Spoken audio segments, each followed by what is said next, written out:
제가 이건 굳이 다시 설명을 안 해도 되지 않을까 싶기도 해요. 먹고 마시는 가운데서 기다린다. 이건 아주 태연하게 평상시의 삶을 그대로 하는 가운데서 마치 평생을 그렇게 살듯이 그렇게 기다리는 태도 같은 것을 얘기한다고 할 수 있습니다. 그렇지 않으면은 이게 기다림의 중심입니다. 요게가 기다림의 아주 중심이 되는 게. 그리고 이 괴의 중심이기 때문에 이 괴 전체가 처음에 괴풀이를 할 때 이 길하다고 나온 것도 이것이 내실 있는 것으로서 자기가 꽉 속이 성실하고 찬 것으로서 기다릴 수 있기 때문에 이 기다림이 길할 수 있다라고 얘기했죠. 늘 강조하는, 아까부터 계속 강조합니다. 자기가 차지 않으면 진정한 기다림이 있을 수가 없다. 언제나 자기에게 돌려야 된다. 그러니까 활쏘기, 어진 사람의 행동 거지는 활쏘기와 같다고 그랬습니다. 인자여사, 활쏘기와 같다. 활을 쏴서 안 맞으면은 누구 탓이에요?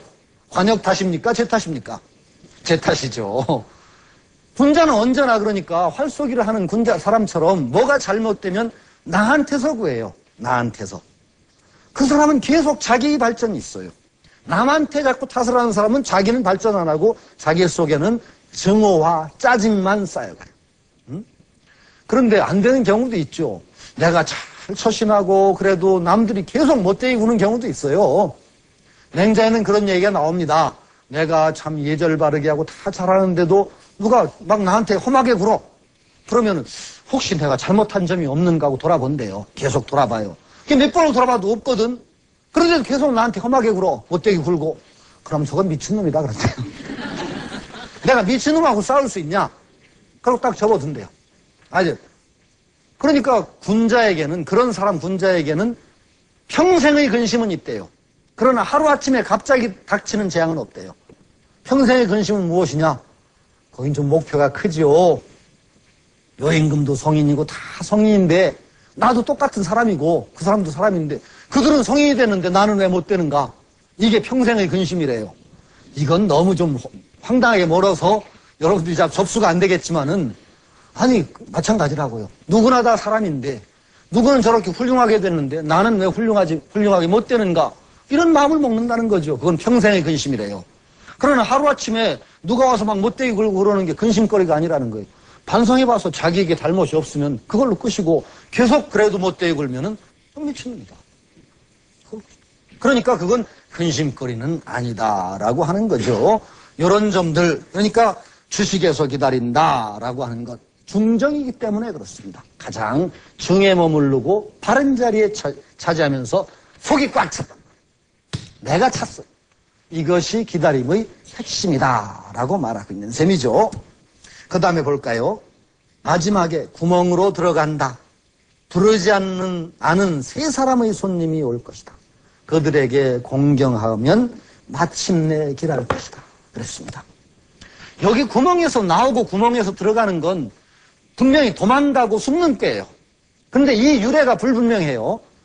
이게 무슨 고사하고 얽혀져 있을 것 같은 느낌이 있어요. 옛날 고사와 구멍으로 들어가고 구멍에서 나오고 뭔가 숨고 빠져나오고 하는 거예요. 그런데 이것의 기력은 아주 불분명해요. 그 주석가마다 아까 그 주자하고 정자가 다르다고 얘기했듯이 정자는 구멍에서 나오는 것을 제 편안한 구멍, 말하자면 토끼 구멍이나 여우 구멍처럼 제 편안하게 머물던 데서 쫓겨나는 것이라고 봤고 주자는 험난하면서 탈출하는 것으로 봤어요. 그건 조금 그 역을 해석하는 사람에 따라 달라질 수가 있죠. 피해서 기다리다 구멍에서 나온다는 것은 고형 같은 이는 옛날 어떤 왕후 얘기를 예로 들고 있어요. 일가족이 몰살당합니다. 그런데 그 왕후가 임신 중이었었는데 구멍으로 빠져나 도망을 갑니다. 그래 나중에 자식을 낳아서 복수하는 얘기가 나옵니다. 그것이 아마 그 구멍으로 피해서 기다린다, 구멍에서 탈출한다라는 그런 예로 보기도 합니다만은 정다산도 구멍으로 들어가고 구멍에서 나오고 하는 얘기는 분명히 쫓고 쫓기는 점이다라고 얘기합니다.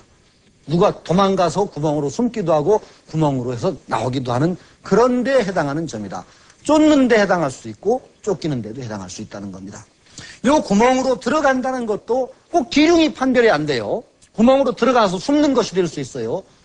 어려움을 피해서 구멍으로 들어가 숨는 경우도 될 수 있고 주자식으로 하면 험난한 데로 빠져 들어가는 경우가 될 수 있어요.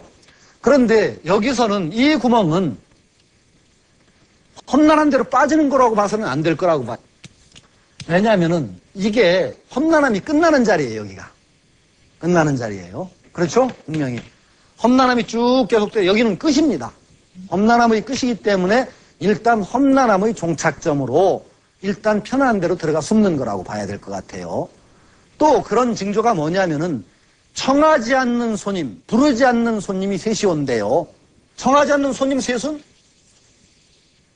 분명히 이들이 가만히 있을 사람들이 아니라고 그랬어요. 강건한 기상을 가지고 반드시 험난을 헤쳐갈 사람들이에요. 잠시 험난을 만나서 잠시 기다릴 따름이지 결코 그 자리에 머무를 사람이 아니기 때문에 험난함이 끝나는 상황이면 이들 셋이 와요. 이들 셋이 건너서 오는 자리니까 여기는 험난이 끝난 자리라고 봐야 돼요. 그렇죠? 그 험난함을 건너서 부르지 않은 새 손님이 온다는 겁니다. 그런데 이 음으로서 이 새 손님이 훨씬 센 존재들이에요. 음에 비하면 자기보다. 자기가 주인이다라고 해가지고 이들을 박대하려고 했다가는 이들한테 오히려 치여요. 이 음은.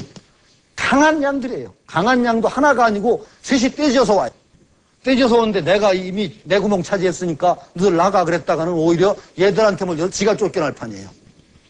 이 자리는 청하지 않는 손님 셋이 오면은 공경하고 받들어서 잘 대접을 해야 돼. 그러지 않으면 지가 쫓겨날 상황이란 말이에요. 그러니까 그들을 잘 공경하면 끝내 길하다 그랬어요. 이 새 양은 보통 양이 아니에요. 하늘이고 새 양이 물이 져서 쭉 오는 것이기 때문에 강건하기 짝이 없어서 가만히 있을 양이 아니란 말이에요. 아까 요 점괘 요 셋을 임금으로 해석한 예가 있어요. 임금으로 해석한 예가 5대 십국시대가 있어요. 5대라는 게 당 말에